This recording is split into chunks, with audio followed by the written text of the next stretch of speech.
Bien, buenas noches. Buenas noches, doctor. Buenas noches, doctor. Vamos a dar inicio a nuestras actividades. Ya me ha indicado, ya me ha pasado la doctora, el host, ya verán que estamos de anfitrión y por lo tanto vamos a iniciar nuestras actividades. Vamos a iniciar nuestra actividad con una presentación que es en diapositivas y que lo que estamos tratando de hacer, como nosotros manejamos el problema conceptual, voy a tratar de resumir en las diapositivas que tengo toda la parte conceptual de un libro que tengo escrito sobre farmacología y que está hecho por objetivos. Eso es lo que vamos a ver ahora cuando llevemos adelante la primera parte de nuestra exposición. Entonces, hacemos la presentación.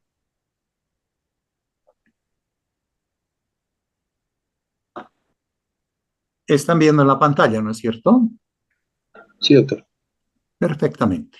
Muy bien. Iniciamos, por lo tanto, nuestra actividad del día de hoy y vamos a tratar de hacer la correspondiente clase. Vamos a grabar esta sesión. En este momento se está preparando la grabación para que tengamos de esa manera todo lo que corresponde.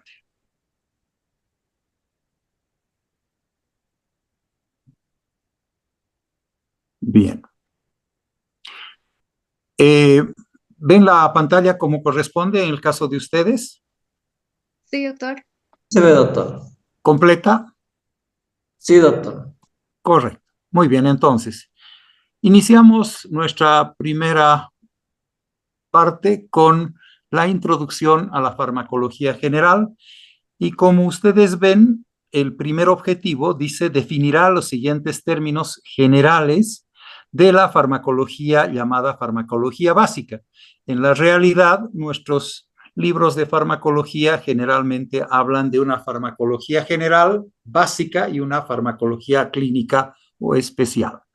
En general, la farmacología es la ciencia que estudia el origen y las propiedades físico-químicas de los órganos y los procesos que sufren desde su administración los fármacos hasta su eliminación y la forma en que a eso le llamamos farmacodinamia y la forma en que interactúan con las células y los organismos de los seres vivos, como los efectos terapéuticos y adversos que se producen en esta interacción, primero farmacocinética y luego farmacodinámica. Ese sería el concepto que se tiene hoy sobre la llamada farmacología a secas. Por lo tanto, la farmacología estudia, por su lado, la farmacocinética y por el otro lado, estudia la farmacodinamia de los fármacos quienes, gracias a su acción farmacológica, se manifiestan. Por favor, quien está con su micrófono prendido, si me lo puede apagar. ¿Sí? Bien. Entonces, ¿qué se manifiestan? Como hemos visto, de acuerdo con los cambios fisiológicos que producen.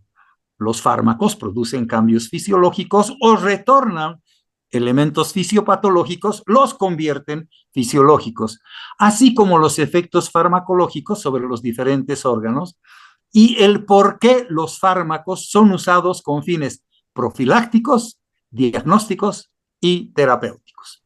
Ese es el concepto importante y más básico y por lo tanto a esto le llamamos farmacología.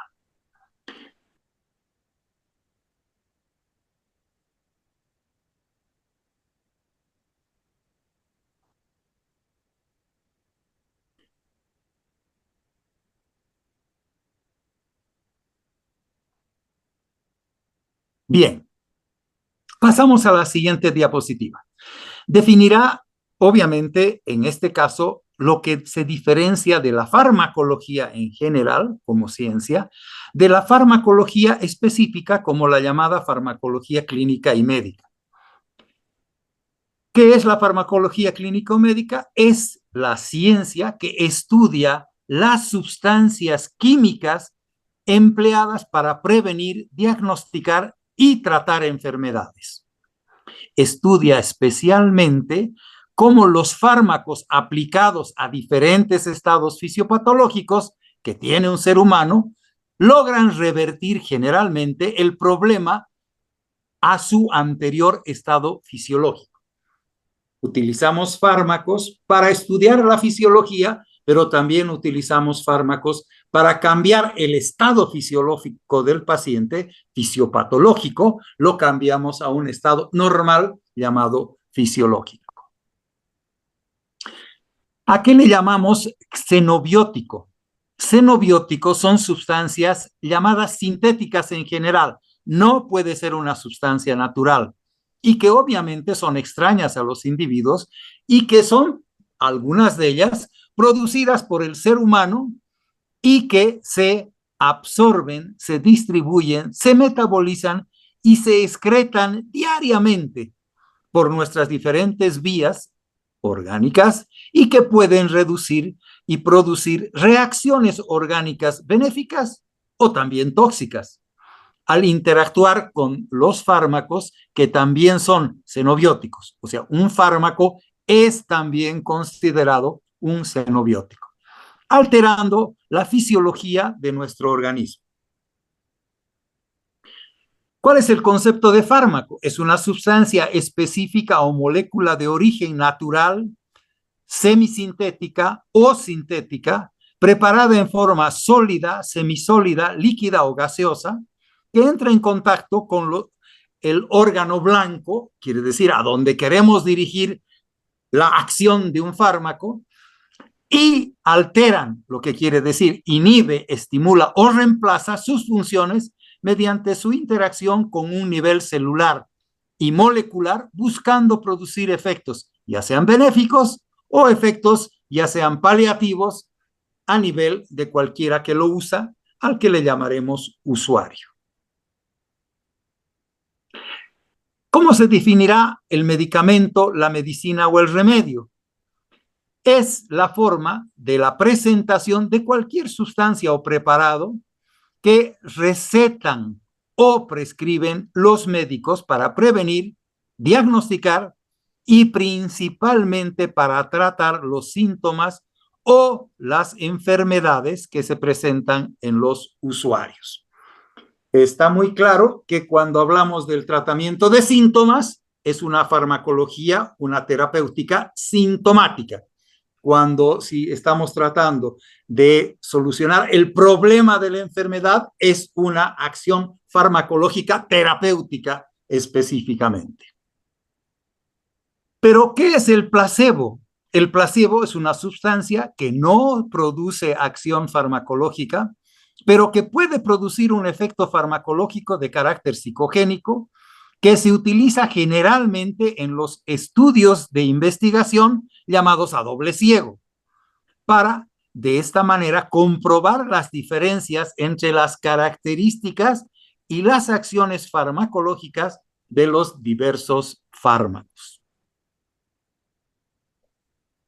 ¿A qué le llamamos droga? Es a cualquier agente químico que altera los procesos bioquímicos o fisiológicos, principalmente a nivel del sistema nervioso central de un individuo y que le produce una sensación de placer, cuyo uso desencadena tolerancia y dependencia, también que puede ser física o psicológica, y que es lo que determina, por lo tanto, un abuso sobre su uso farmacológico.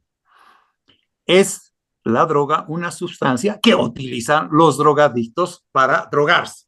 A la sustancia que utiliza un drogadicto para drogarse se llama droga, no le podemos llamar medicamento.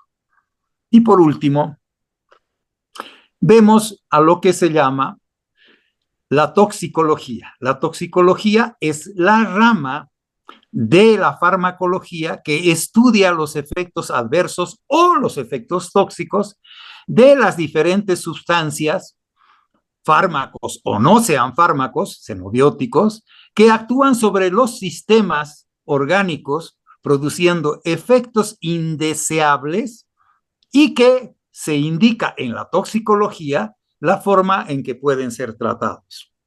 Además de esto, el tóxico es una sustancia inorgánica que produce un daño pasajero, a veces permanente, en nuestros órganos o en nuestras células. ¿Pero a qué se llama toxina?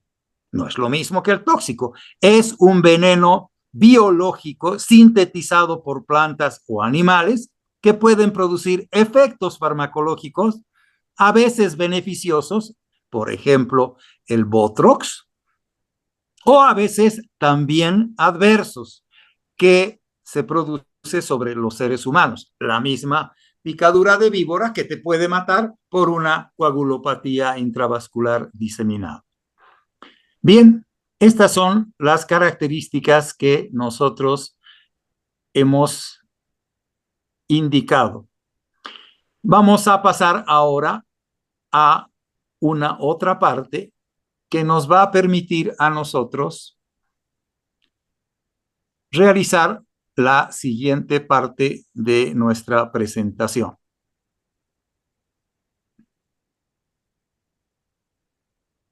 Vamos a salirnos de esta presentación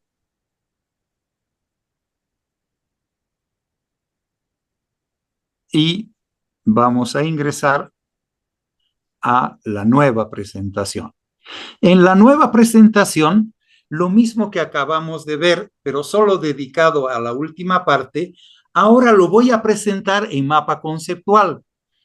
Considero personalmente en todos los procesos educativos que puedo llevar adelante desde hace 52 años, es que los mapas conceptuales es el mejor de los procedimientos para poder producir el proceso enseñanza-aprendizaje. Todo lo que hemos dicho antes lo vamos a mostrar en un mapa conceptual. La diapositiva sí es algo que sirve, es algo muy bueno, pero el mapa conceptual te demuestra las interacciones y te demuestra los conceptos. Y en farmacología lo que debemos aprender son los conceptos.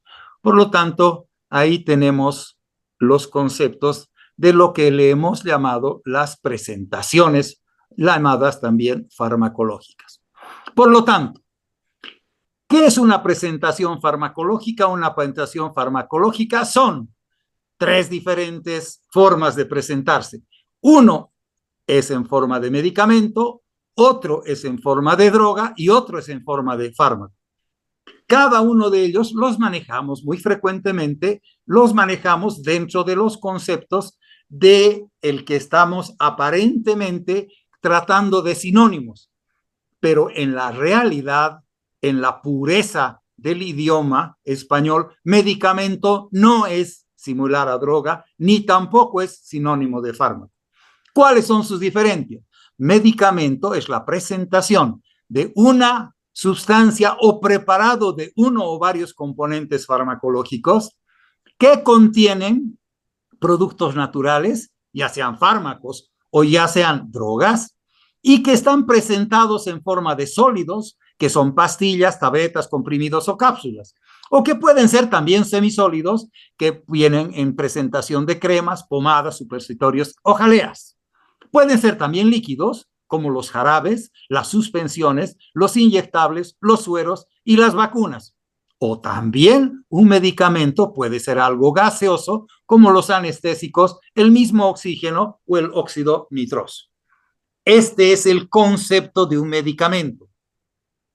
Por su lado, una droga es una sustancia farmacológica que produce efectos sobre el sistema nervioso central y que este efecto siempre produce placer, porque si no produce placer, nadie se drogaría con esa sustancia. Pero a la vez que produce el placer, produce también tolerancia y produce también dependencia. Y la dependencia y la tolerancia, que significa tolerancia, cada vez necesitas más dosis para producir el efecto farmacológico, y dependencia, sin esa sustancia tienes serios problemas fisiológicamente hablando. Y por lo tanto, cuando juntamos todo esto, termina siendo en un abuso. Y ese es el abuso al que se lleva a la drogadicción a los drogadictos.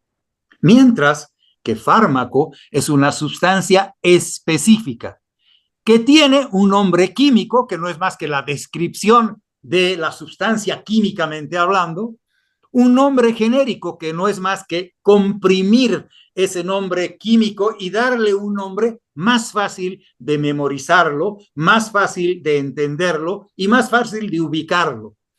Y por último, el nombre comercial. El nombre comercial es el que le da a ese nombre químico y a ese nombre genérico, que es el que maneja específicamente la Organización Mundial de la Salud, le pone la fábrica que en principio lo estudió, lo produjo y lo vende, le pone un nombre especial. Por ejemplo, en el caso del diazepam, pues la primera fábrica que lo produjo lo llamó Diazepam. Y eso es lo que hoy día tenemos Valium como el nombre comercial, Diazepam como nombre que es el nombre genérico y el nombre que tiene como químico es la descripción de la fórmula que tiene el llamado Diazepam como nombre genérico. Es una sustancia específica que además tiene un origen de tipo natural, ya sea sintético o también semisintético, y si es natural puede ser vegetal, animal o mineral. Semisintético quiere decir que se lo produce mitad de lo natural y mitad de lo que corresponde a sintético de lo no natural. Lo sintético es aquello que no se produce en la naturaleza, está producido por el ser humano sintéticamente. Por ejemplo, una tela. Pero, ¿cuál es el verdadero concepto de un fármaco? Es una sustancia específica que interacciona con los organismos vivos, modificando las funciones celulares y produciendo respuestas farmacológicas que tienen fines experimentales, profilácticos, diagnósticos, terapéuticos y a veces tóxicos. La toxicología se encarga de los tóxicos. A su vez, estos organismos vivos, sobre estos organismos vivos, se puede actuar en forma específica y no específica, o llamada inespecífica también. Si es en forma específica, se une a los llamados blancos farmacológicos. Por favor, esos micrófonos. Por favor, ese micrófono que se apague. Voy a tener que suspender la clase.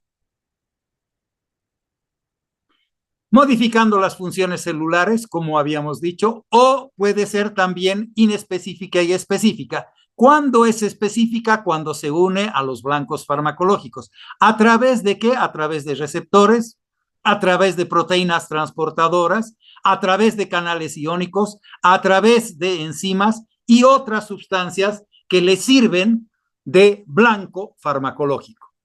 Hablamos de inespecíficas con lo que hace es actuar sobre los elementos fisiológicos del organismo.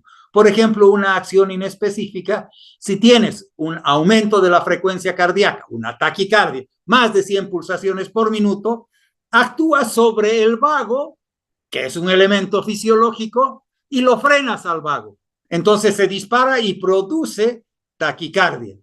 Pero si tú agarras y lo estimulas al vago, lo que va a pasar es que la estimulación va a frenar al corazón y por lo tanto se va a producir una compensación llevando de la taquicardia hacia la bradicardia.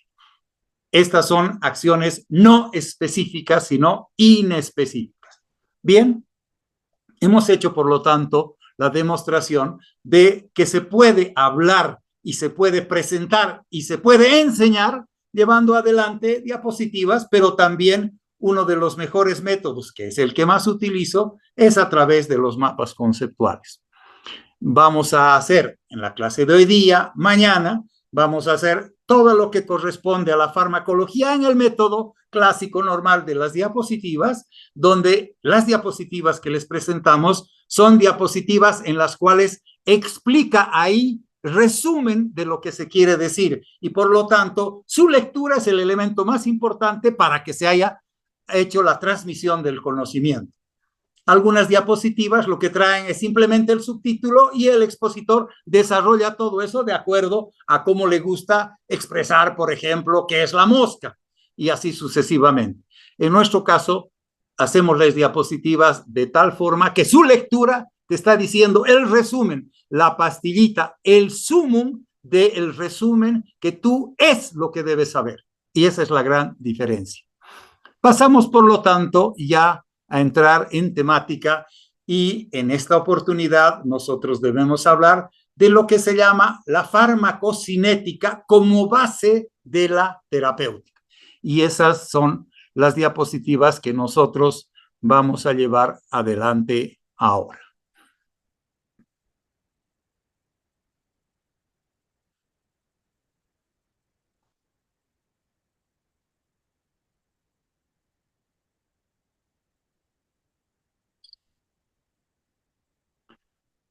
Perdón, por algún motivo estoy teniendo las diapositivas que... aquí está.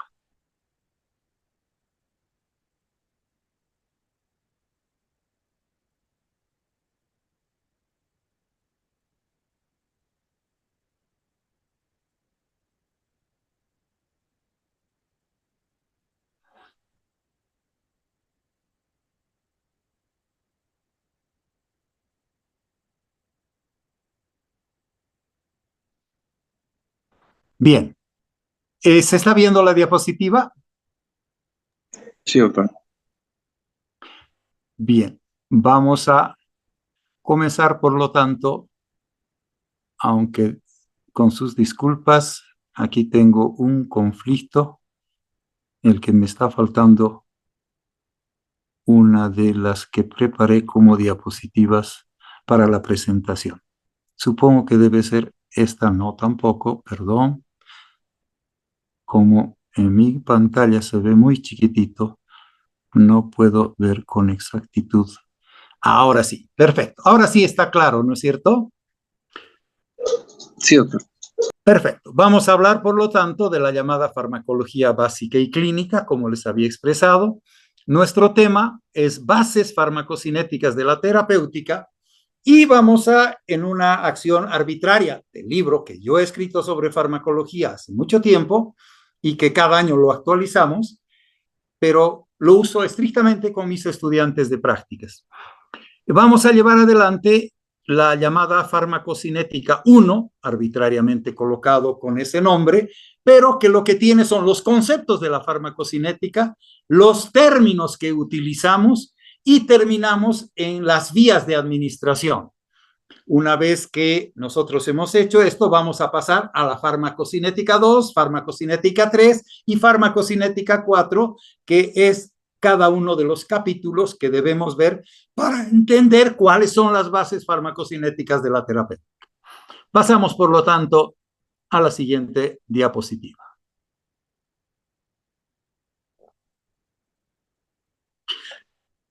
Como ven, aquí cada una de las partes tiene su propio objetivo. No son 3, 4, 5, 10 objetivos del tema, no. Cada uno tiene su propio objetivo. Y dice, expresará los siguientes términos y conceptos. Y vamos a entrar a los conceptos, todos aquellos conceptos que se producen gracias a la farmacocinética. Primero, ¿qué es lo que hace la farmacocinética? La farmacocinética, o como se la entiende, es la que estudia lo que el organismo le hace a un fármaco. Esta es la base de la farmacocinética, lo que el organismo le hace al fármaco cuando ingresa. Desde el momento en que se lo administra a una dosis cualquiera que sea y que llega a la circulación, donde aparece un efecto terapéutico o efecto tóxico, y este fármaco no se queda dentro de nuestro organismo y sale del organismo a través de diferentes sistemas que los llamamos de depuración, y estos se le realizan gracias a procesos llamados físico-químicos. Les cambiamos la polaridad, les cambiamos la estructura química y por lo tanto son llamados procesos farmacocinéticos que nos permiten hacer que el fármaco primero se absorba luego se distribuya, luego se biotransforme y luego se excrete.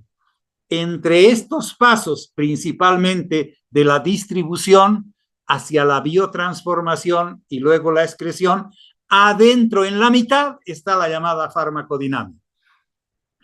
Porque creo así, y son bastantes años que lo hacemos en el caso de la enseñanza, yo comienzo a enseñar la farmacocinética y no como lo comienza el libro con la farmacodinamia, porque yo creo que primero en lo que es coherencia debe entrar primero el fármaco, debe producirse todas las cosas del fármaco y a la mitad de esas producciones recién se produce la farmacodinamia. Entonces, por eso primero llevo adelante el tema de la farmacocinética en un acto de coherencia educativa. Recuerdo que los libros no necesariamente son didácticos, los libros son expositivos, quiere decir, presentan como el autor y como él quiere, pero no necesariamente son libros que tienen las funciones netamente didácticas o educativas. De hecho, el propio Katzun en su prefacio dice que no es un libro para estudiantes, es un libro para médicos. Entonces, hay un conflicto en el momento de que algo que se presenta como para el que sabe es un estudiante que no sabe nada sobre eso. Entonces, ¿cómo le presentamos esa temática para que la pueda aprender, para que tenga la posibilidad de aprenderlo? Hacemos lo que estoy haciendo en este momento, hablando a través de diapositivas o llevando mapas conceptuales o simplemente exponiendo a través de otro tipo de diapositivas. Ahora, la farmacocinética son procesos que influyen y tienen relación con la concentración del fármaco. O sea, la farmacocinética depende de cuánto fármaco le doy. Y cuando hablamos de cuánto fármaco le doy, automáticamente estoy hablando de la dosis del fármaco. Y además de cuánto fármaco le doy, ¿por qué vía ingresa a mi organismo? ¿Cuál es el sitio en el cual he introducido la droga? Y por lo tanto, sus efectos farmacológicos y o tóxicos también pueden modificarse modificando la dosis, la vía de administración y modificando las estructuras químicas con otras sustancias que ayuden o contrapongan su acción, porque los fármacos pueden tener, uno pueden acelerar, los otros pueden disminuir o inhibir. Por lo tanto, cuando los mezclo, cuando necesitamos hacer una actividad que no vaya hacia los extremos y no se quede en el centro, y de esta manera nosotros podemos modificar bajo diferentes condiciones que también son fisiopatológicas. Un fármaco no actúa igual cuando el paciente tiene fiebre, no actúa igual cuando el paciente está desnutrido, no actúa igual cuando el paciente es obeso, no actúa igual cuando el paciente tiene otro tipo de problemas fisiopatológicos. Su hígado no funciona, su riñón no funciona, no está pudiendo hacer la eliminación de sus funciones, entre comillas, del hígado, porque está obstruida su vía biliar y así sucesivamente.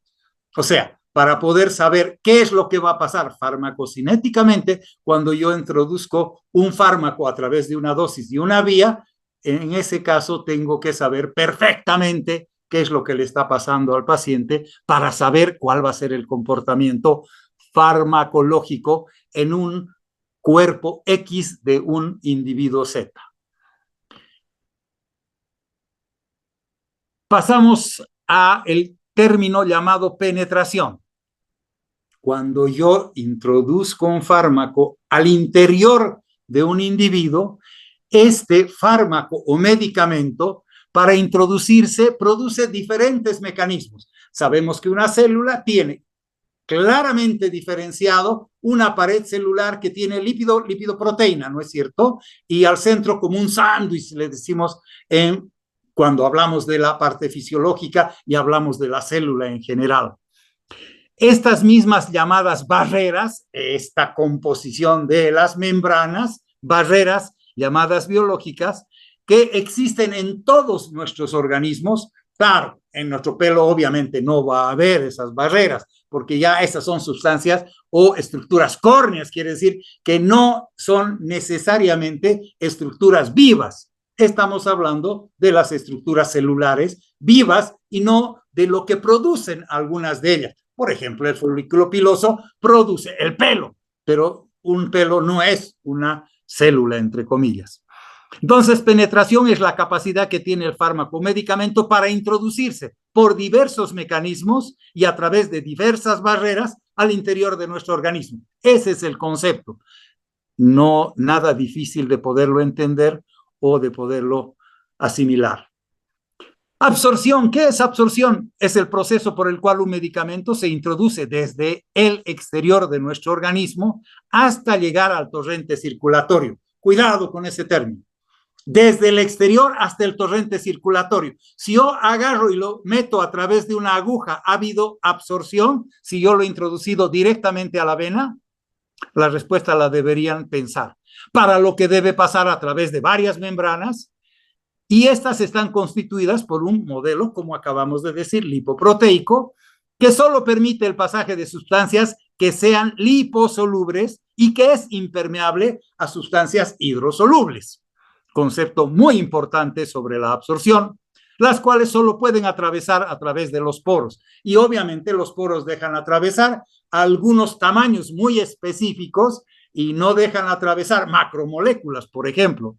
Y este tamaño generalmente es pequeño, alrededor de un tamaño peso molecular de 150, pasa a través de los poros.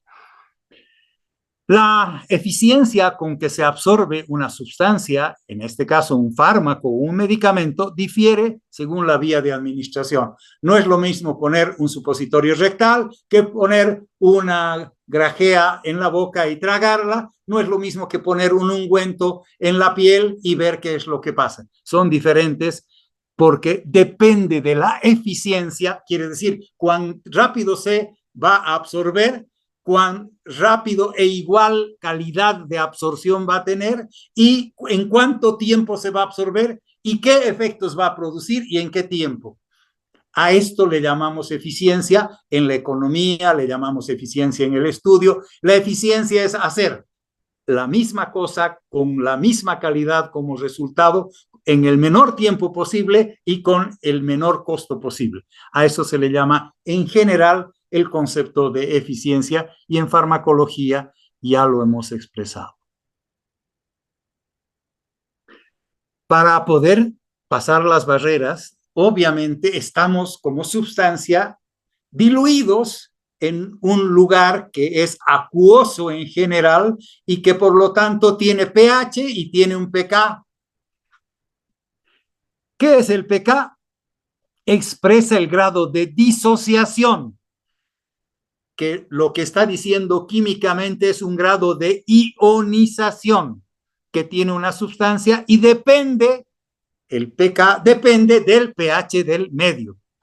A la vez, el grado de ionización indica si esta sustancia es liposoluble o esta sustancia es hidrosoluble. Si tiene un pK alto o bajo, dependerá si va a ser más liposoluble o menos liposoluble, más hidrosoluble o menos hidrosoluble. Si es liposoluble, va a hacer su ingreso muy fácilmente a través de las barreras y de las membranas. Si es hidrosoluble, no es fácil su ingreso. Y por lo tanto tiene una farmacocinética totalmente diferente. Es por esto que la capacidad de absorberse, distribuirse y excretarse que tiene un fármaco depende de su liposolubilidad, de su hidrosolubilidad, que a la vez depende de su grado de disociación o del pH en el cual está introducido en el medio. La magnitud de estos efectos se calcula químicamente hablando, matemáticamente, con la famosa ecuación de Henderson-Hasselbalch. ¿Para qué se van? ¿Por qué hablamos del pK? ¿Por qué hablamos de la liposolubilidad y esto? Porque ingresa esto al factor más importante para que la sustancia se difunda. Quiere decir, llegue a los diferentes lugares del organismo. Se va a difundir una sustancia, cuanto más lipídica sea esta sustancia, más fácilmente pasa las barreras y pasa las membranas celulares. La condición más importante es que para que una sustancia sea también liposoluble, tiene que estar en un ambiente, en una ubicación que esté más hacia el lado de los ácidos débiles y bases débiles. Cuando una sustancia es ácido débil o base débil, porque toda sustancia tiene que tener un pH y esto la hace más débil o más fuerte, el pH de 1 quiere decir que es ácidamente ácido, lo máximo, y por ejemplo el de 14 es que es una base muy base. Al medio, cerca del 7, que está a la mitad, es aquello que va a decir que es ácido débil o base débil. Estas sustancias son las que más se utilizan para hacer fármacos o se manipula químicamente, bioquímicamente, se manipulan estas sustancias para que tengan un pH X más cercano a ácidos débiles o más cercano a bases débiles. Por lo tanto, son liposolubles al estar en forma poco ionizada, los ácidos y bases débiles, siendo su absorción y su excreción bastante más fácil. Cuando son hidrosolubles es muy difícil porque están más ionizados. Sustancia más hidrosoluble es que está más ionizada. Por lo tanto, no se mueve muy fácilmente en los espacios celulares, en los espacios corporales. La facilidad de la excreción renal depende en general no solo de si la sustancia es hidro o es lipo o es qué, depende del pH de la orina, porque hemos dicho que el pH determina el pH de la orina, el grado de ionización que es el pK. Y cada vez que lo explico así, estoy ya también diciendo, estas son las preguntas normales que se hacen en esto, en los exámenes. Seguramente que la pregunta será, si yo modifico el pH de la orina, ¿qué pasará con una sustancia que es una base muy fuerte? ¿O a cómo tengo que modificarlo hacia el lado ácido, hacia el lado base? ¿Qué tengo que hacer? Y es obvio que la respuesta tiene que ver con lo que tienes que pensar, porque no te va a decir que a pK de tanto, pH de tanto, tanto va a pasar tal. No hay tal. Tienes que tú sacar las conclusiones sabiendo que estos algoritmos, a mayor liposolubilidad, mayor absorción, a menor liposolubilidad, menor absorción, a mayor hidrosolubilidad, no hay absorción y así sucesivamente. Todo esto, cuando tienes el concepto, lo tienes que utilizar y de la manera en que lo utilizas, tendrá este concepto que darte la posibilidad de responder a las preguntas cientos que pueden producirse sobre esa temática. Fisiológicamente, también existe un cambio, una difusión de una sustancia con las leyes normales fisiológicas de difusión. Una de las difusiones es la llamada acuosa. Fisiológicamente sabemos que es el paso de la sustancia a través de los poros de las membranas celulares y que deben tener un peso molecular menor de 100 a 150, ya lo hemos dicho. Pero también es el paso de los fármacos a través de los espacios intercelulares, los que tienen los capilares, por donde llegan a pasar sustancias de pesos moleculares menores a 20.000.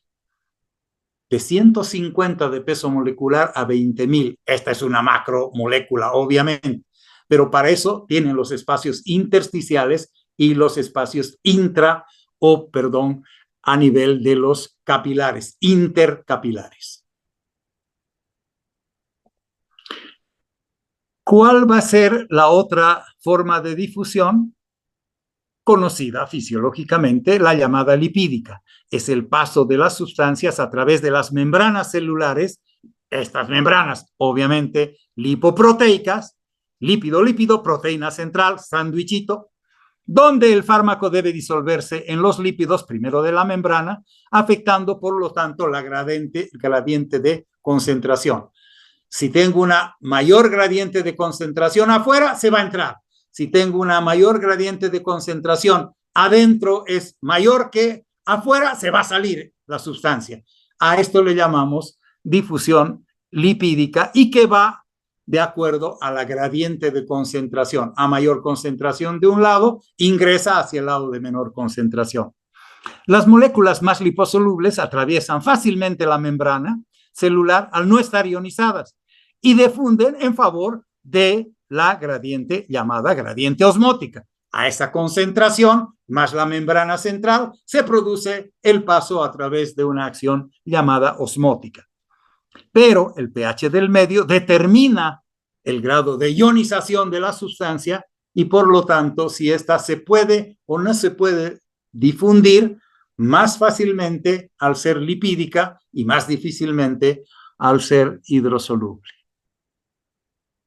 ¿A qué le llamamos difusión facilitada? No estamos haciendo más que repetir conceptos de fisiología, por si acaso, que son fundamentales para la farmacología. Por eso es que me asusto la vez que dicen, estoy arrastrando fisiología. Entonces, ¿cómo quieres aprender y entender la farmacología si ni la fisiología la sabes? Y hay otros que no saben la bioquímica, no saben la microbiología y quieren aprender antimicrobianos y no saben la parasitología y quieren abrir antiparasitarios y así sucesivamente. Me produce algunos conflictos de cómo puedo enseñar a los que no saben siquiera la base de ciertas cosas.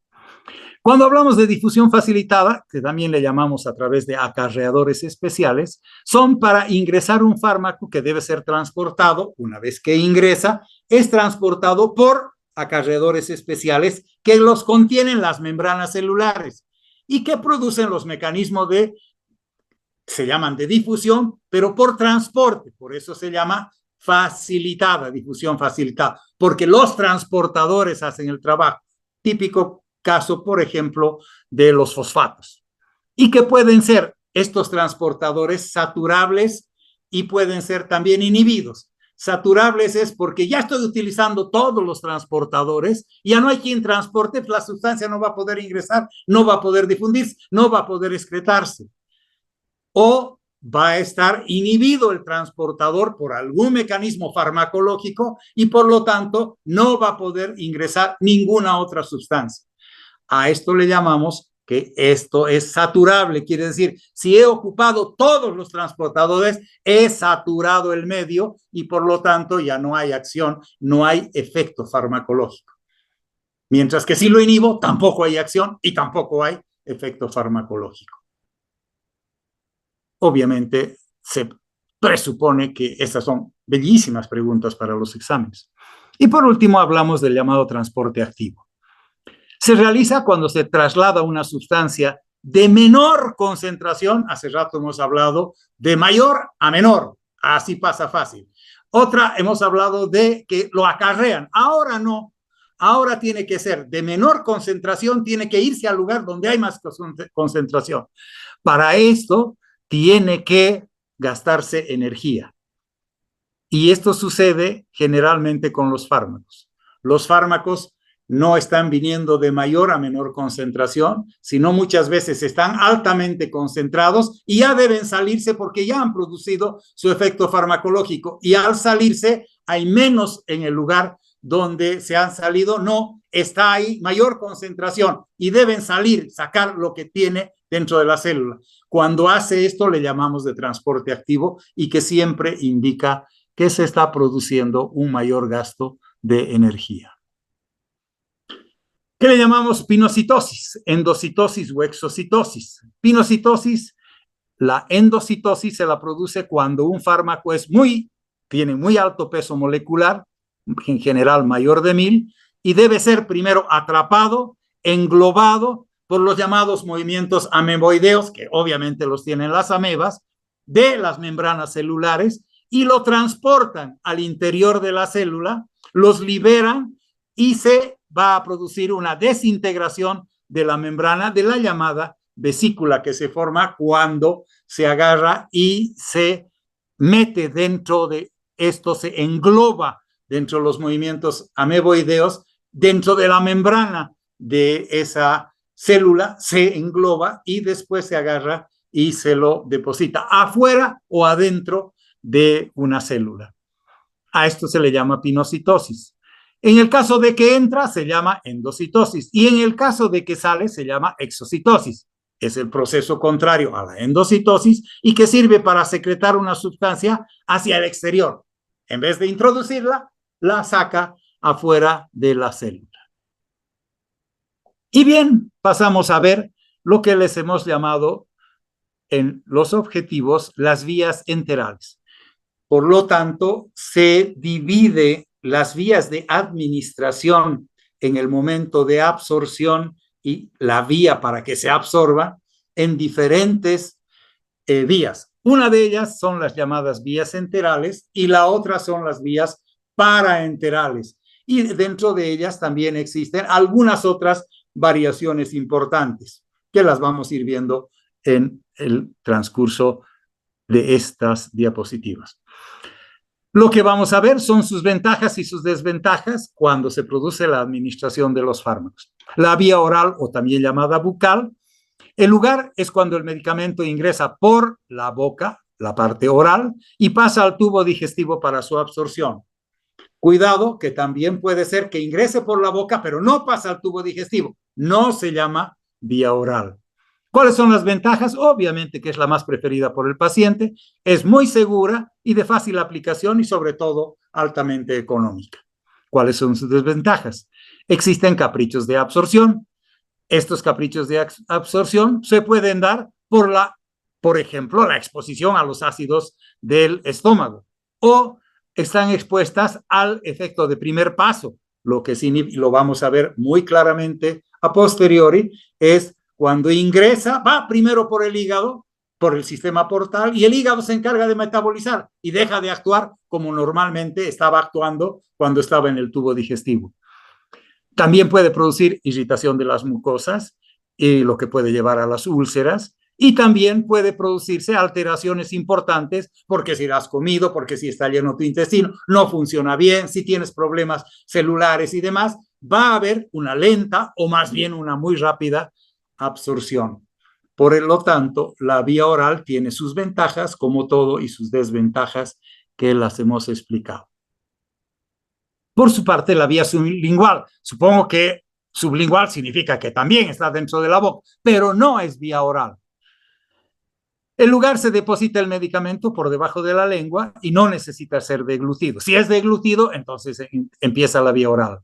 Su ventaja, su absorción es rápida debido a la importante vascularización y no pasa por el estómago ni el hígado, evitando así también el efecto de primer paso.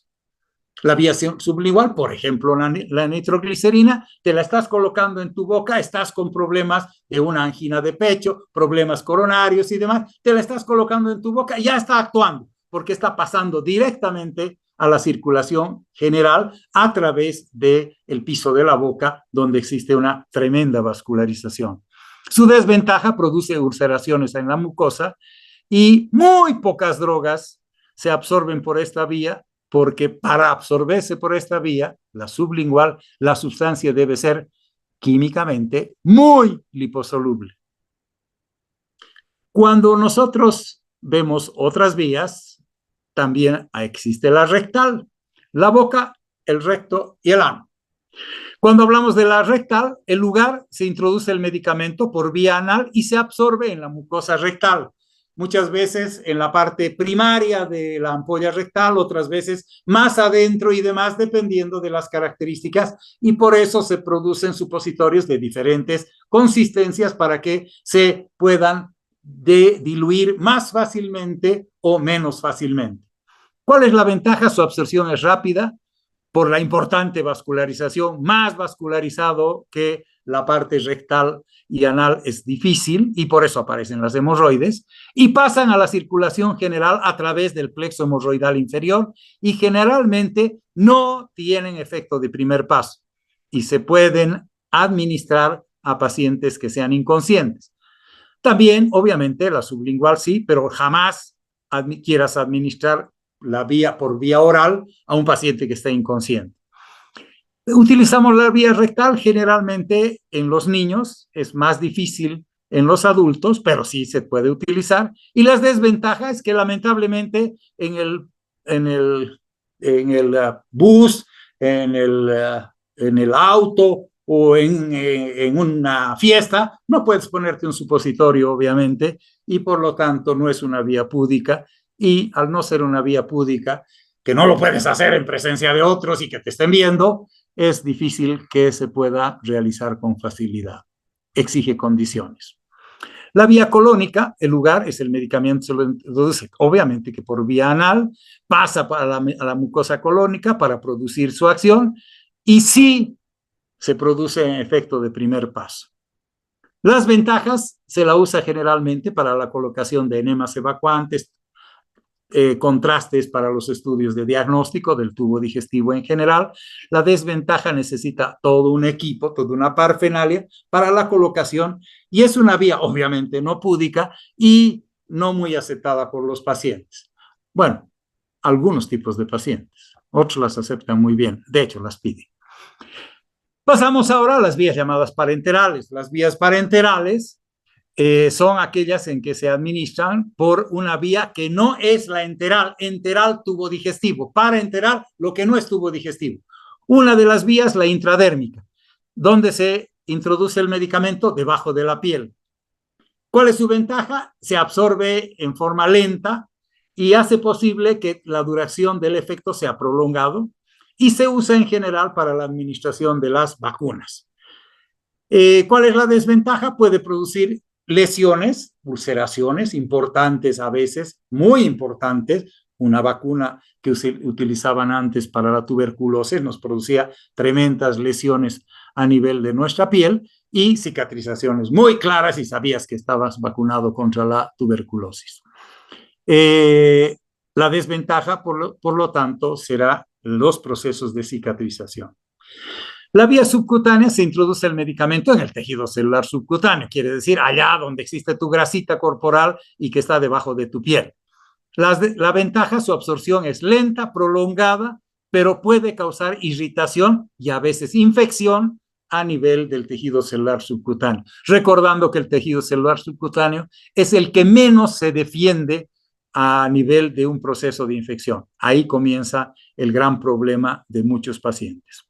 Su desventaja, lamentablemente, por las terminaciones nerviosas, es una vía muy dolorosa, puede producirse necrosis, abscesos, escaras y lamentablemente no se puede administrar en grandes cantidades el medicamento, porque obviamente el tejido celular subcutáneo no es de gran expansibilidad.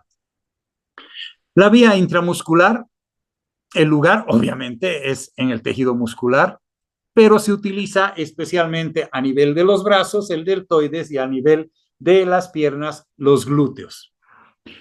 Las ventajas, su absorción es rápida debido a la importantísima vascularización que tiene el tejido muscular, es menos dolorosa que de la subcutánea y puede administrarse sustancias, por lo tanto, al ser menos dolorosa, algo más irritantes que en otros lugares, como piel y el tejido celular subcutáneo.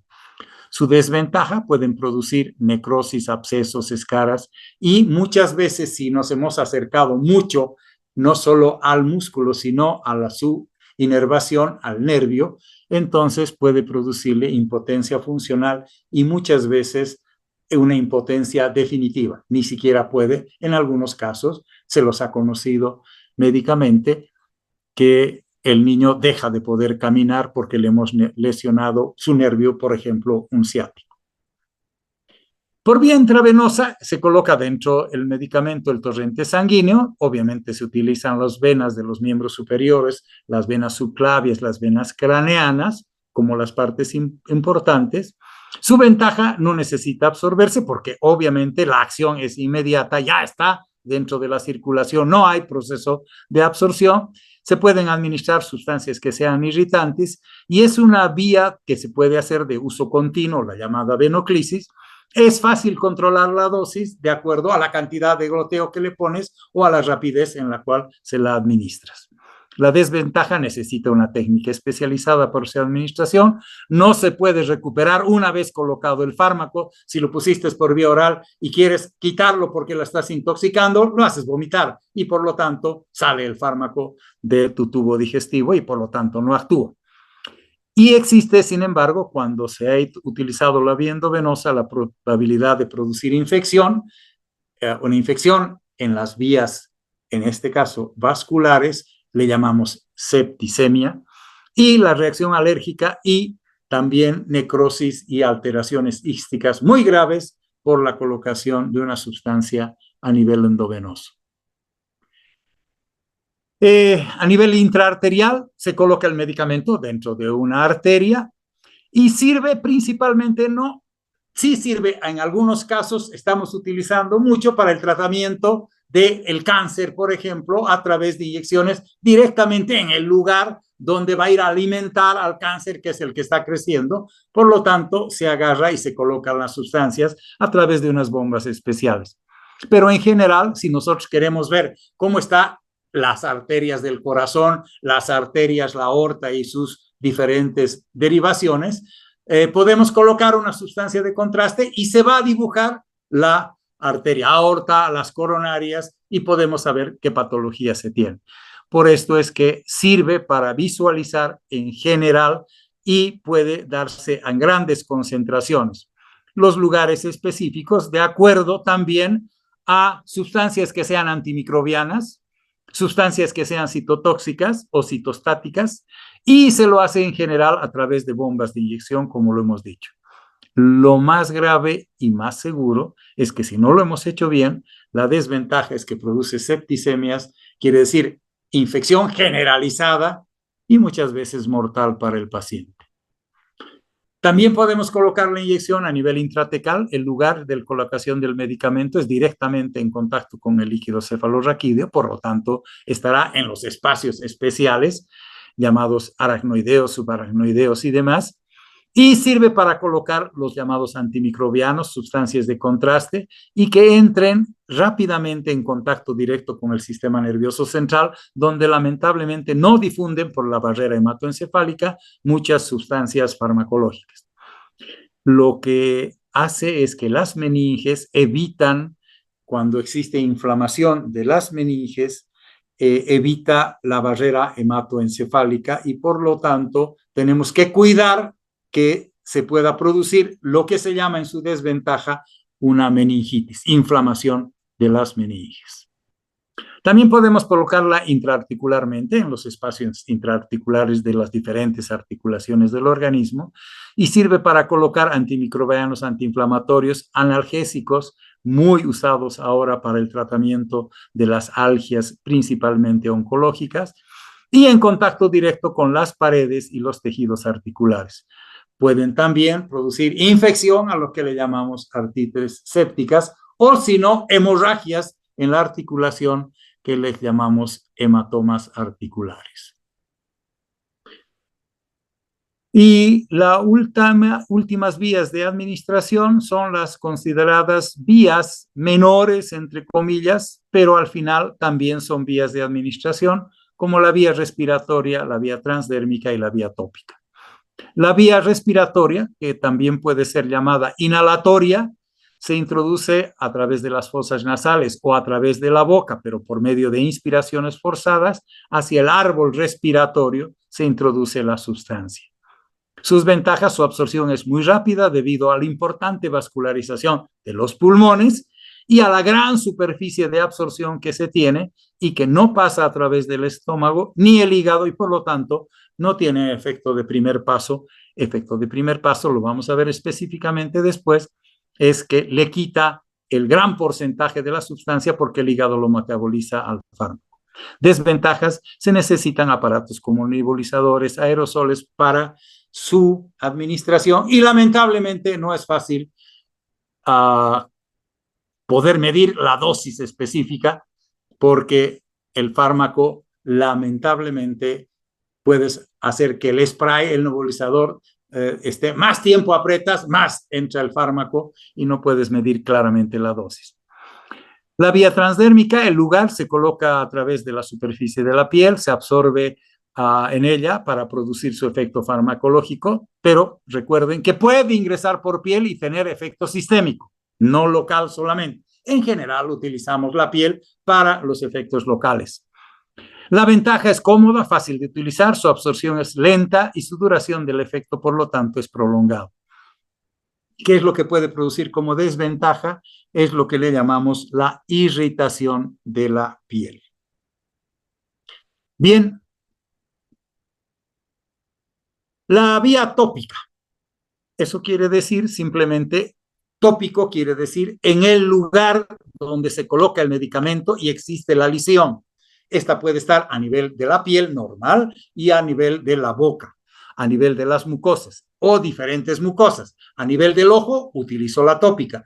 A nivel de la nariz, puedo utilizar la tópica. A nivel de los labios, la tópica. A nivel del ano, tópica también. ¿Se entiende? A nivel de piel o de mucosas. Y sirve para el tratamiento en forma directa de las diferentes superficies corporales, en general, irritaciones, infecciones y cosas que actúan mucho más fácil el medicamento en contacto directo con el lugar donde va a actuar. Desventajas: que se absorbe muy poco y muy lentamente, pueden producir un problema muy grave que es el de la sensibilización, y sensibilizado el paciente produce alergia y puede ser mortal. Y para una mejor absorción, lo que se hace en algunos casos es a través de otras sustancias, se le quita la queratina a la piel y al no haber queratina se absorbe mucho más fácilmente el fármaco. Bien, diferenciaré las diferentes formas de administración indicando sus características. La vía enteral es cuando el fármaco ingresa por vía digestiva, puede ser bucal, sublingual, rectal o colónica. La vía parenteral es cuando el fármaco se introduce al organismo por las vías en que se necesita colocar el medicamento a la circulación general o en contacto directo con el lugar que va a entrar para actuar, pudiendo producirse una acción local o también sistémica. Y la vía tópica es cuando se coloca el medicamento en contacto directo con el lugar que se debe actuar, pero a nivel de una superficie corporal o mucosa, produciendo su efecto en forma local. Con las sustancias para que actúen tienen que ser muy liposolubles y de esta manera pueden tener además acción llamada sistémica. Bien. Hemos terminado con la llamada farmacocinética 1. Nos quedan unos cuantos minutos que los vamos a aprovechar para introducirnos en el siguiente elemento.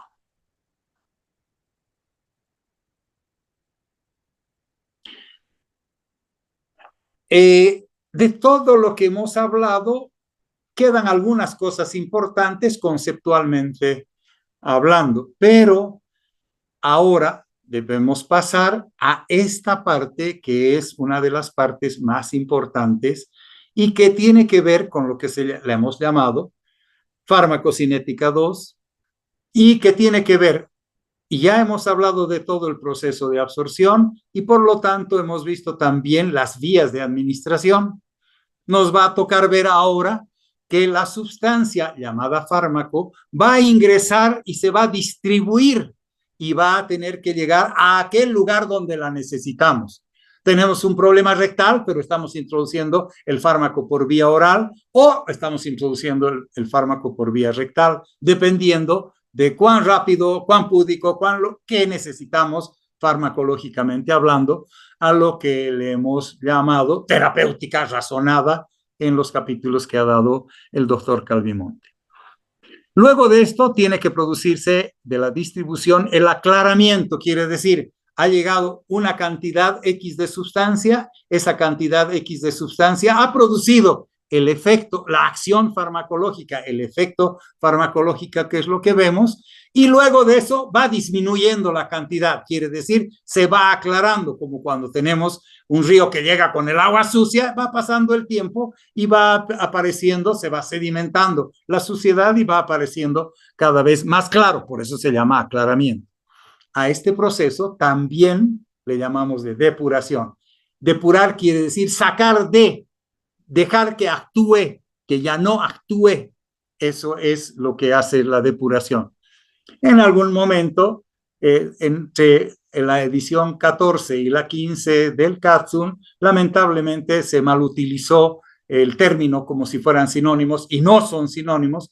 Le escribimos al Katsun y gracias a Dios nos hizo caso porque de la edición 15 donde hablaba todo de aclaramiento, perdón, de la 14 que hablaba todo de aclaramiento, pasa a la versión 15, la que estamos utilizando hoy, y ya habla de depuración.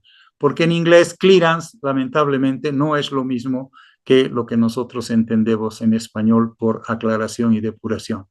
Y por último, cuando sacamos el fármaco del organismo por diferentes formas y obviamente que no puede actuar indefinidamente el fármaco, le llamamos excreción y o también, que no es lo mismo, eliminación. A ambos términos, aclaramiento, depuración, excreción y eliminación, son términos muy especiales. Como verán, vamos a hacer exactamente lo mismo y vamos a expresar primero, somos conceptuales por excelencia y creemos que la farmacología no se aprende de memoria, sino a través de la conceptualización para poder responder mejor los exámenes. Si todos creen que los exámenes son de memoria, pues se darán cuenta que están muy equivocados en lo que piensan. Y vamos a ir viendo qué se ve con el ámbito de la distribución, cuál es el volumen de distribución, cuál es el aclaramiento, la depuración, cuál es la eliminación. Para esto tiene que haber el proceso de biotransformación y excreción, la eliminación como capacidad limitada, todo esto muy de la edición 15, es decir, bien actualizada, la eliminación dependiente del flujo. Después de esto vamos a ver todo lo que es excreción y todas las condiciones generales para que se pueda producir la distribución y la redistribución. Y así vamos a llevar adelante el tema de farmacocinética 2. Todo este tema lo vamos a llevar para la próxima semana la próxima semana, mañana es el día en que sí, recuerden que no comenzamos la clase a las 8, sino la clase a las 8:15 y que no tenemos 2 horas de actividad, sino una sola hora, 45 minutos, en lo cual nosotros llevaremos adelante todo el tema de farmacocinética 2 y quizás avancemos algo de farmacocinética 3 para terminar el día jueves, avanzando todo farmacocinética 3, farmacocinética 4, que se refiere a temas muy especiales, y de esa manera habremos terminado en el curso de esta semana con todo el tema de farmacocinética. Aprovecharemos de ver otras formas, otros procedimientos de aprendizajes. Por ejemplo, algún videíto en el cual quizás sea la mejor forma de explicar por qué los mapas conceptuales, aunque puedes poner videos, puedes poner fotografías, puedes hacer lo que quieras, los mapas conceptuales no necesariamente hacen exactamente la misma labor educativa o la misma labor explicativa que lo que hace un mapa conceptual, aunque dentro de un mapa conceptual sí se pueden poner videos, como en algún momento les vamos a demostrar, trabajos científicos, diapositivas, todo puede estar dentro de un mapa conceptual. De esta manera, son las 9:13, por lo tanto, no sé si hay alguna pregunta en especial para poder responderla antes de dar esta clase por terminada.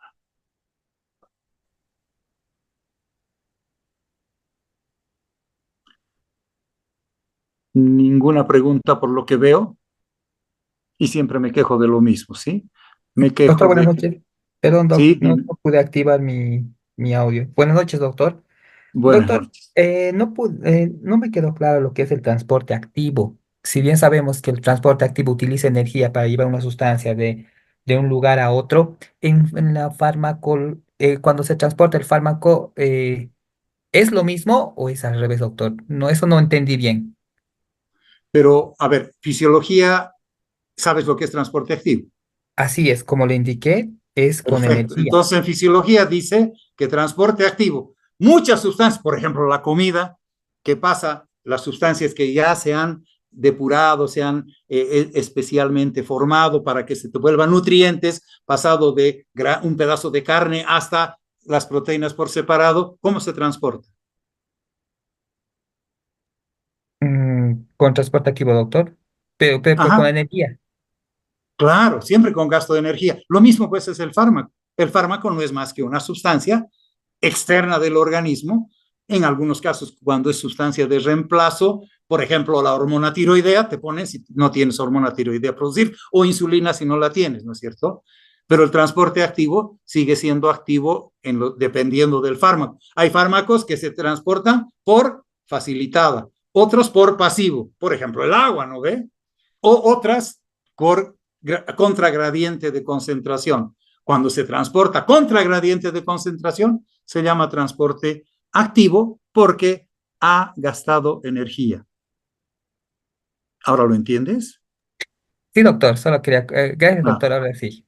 ok, perfecto, pues.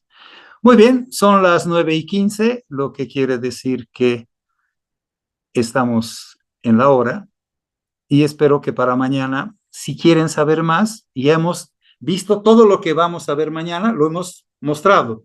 Si ustedes le tiran una pinche leidita de eso, para mañana, nada raro que lo que hablemos se entienda mucho más fácilmente, mucho mejor y lo aprendan más rápido, pero a la vez también existan más dudas de aquello que no lo han podido aprender y para eso estamos, para absolver sus dudas principalmente. Yo creo que el mejor sistema de aprendizaje es planteando tu duda y recibiendo la información como corresponde y no creyendo que porque hablo como loro, entonces tú has aprendido como un genio einsteiniano.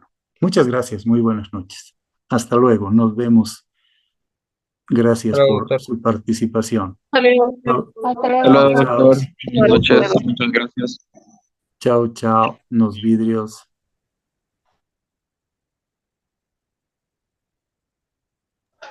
Gracias, doctor. Hasta luego, Rosario. Hasta luego, doctor. Gracias. Chao, chao.